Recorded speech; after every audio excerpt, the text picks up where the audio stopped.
Hi friends, Simit here from Informed Trades. Today I want to talk about a story that came out yesterday entitled uh, The BRICS Anti-Dollar Alliance.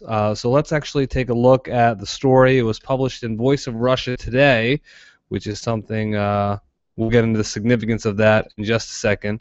That's the chart of gold right now we're seeing. But here it is, BRICS morphing into anti-dollar alliance. So what's this really mean? One, we can basically see here, you know, Putin of Russia is trying to get together with China, South America, India, Brazil, and get a new international payment means going. And we've talked about this, or this is a story that's been coming up. Here's one from March 27th, 2014. Russia to create its own national payment system. Now, thinking about this, why is Russia doing this? Basically, Russia, I view as is the main proponent of this initiative. And sort of why is Russia doing that? Well, there are a couple things. One, I think it should be viewed, or there's a viewpoint, let's put it that way, which I give credence to. Of course, there are many others that dispute this, and definitely I think it's worth considering all sides of the argument to see what resonates most with you and what you want to believe, if anything. So there's this viewpoint that Russia this is part of a larger war, a larger military tactic, or a larger war tactic. Basically, it's a form of financial warfare, and this idea has been going back quite some time. I think Michael Hudson wrote about this, but ever since 2008, that financial crisis, we've seen Casey Research has talked a lot about this. It's been published considerably, the idea that there's some type of a financial warfare brewing in which China, Russia, and other countries that are large holders of U.S. debt will dump the dollar, dump the debt in some way. And there needs to be a move away from the U.S. Dollar reserve currency. And this ties into the viewpoint that reserve currencies only last on average 80 years, 60 to 80 years. And so the U.S. dollar is sort of due. It's no longer sustainable. A new international monetary system is needed. This is playing into that. It's also playing into the idea that Putin,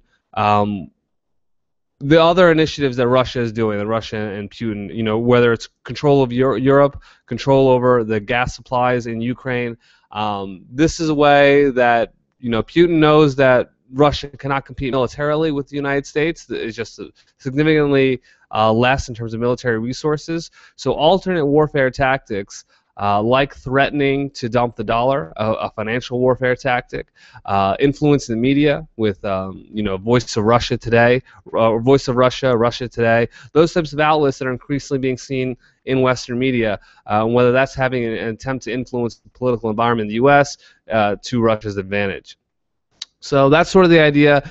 Is the BRICS actually going to establish an anti-dollar alliance? I think that a move towards a multipolar world is occurring. Now, the other thing in terms of what to think about for how to make money off this, or what's the trading opportunity, let's go back to some of the charts.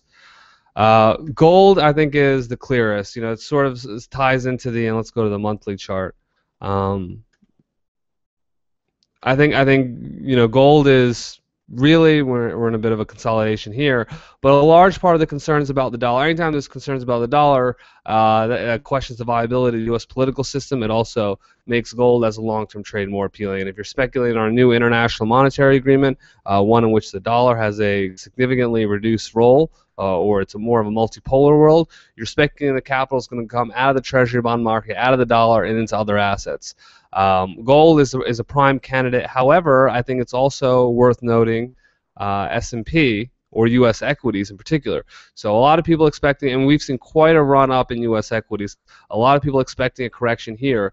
If the dollar devaluation story, or if the anti-dollar alliance story is true, if you think that's legitimate, and you think Russia's efforts at setting up a payment system is part of that, and the military efforts, here's an article, Putin's Asymmetrical War on the West. Putin's larger goal appears to be changing the international system. If you think all of this is true, and I personally do, I give this view credence, then I think that makes a case for bullish equities, bullish gold, and bearish on the dollar and treasury bonds. Something to consider from a fundamental perspective, longer term. I sort of view this as the big story, one of the biggest stories and biggest themes in financial markets. It's going to be affecting the fundamentals of the energy market and the dollar, which in turn, that'll affect everything. So I think this is one of the biggest stories. If you're looking for a reason to be bullish on equities, that money coming out of Treasury bonds, if this is true and money is coming out of the dollar and coming out of Treasury bonds, it has to go somewhere, and it may end up going to the dollar, or it may end up going to U.S. equities. That's sort of the viewpoint. I give it some credence. I think it's something worth considering. Of course, if you have thoughts on the matter, you have questions, join us at Informed Trades. We can learn and discuss together. Best of luck in your trading. Take care.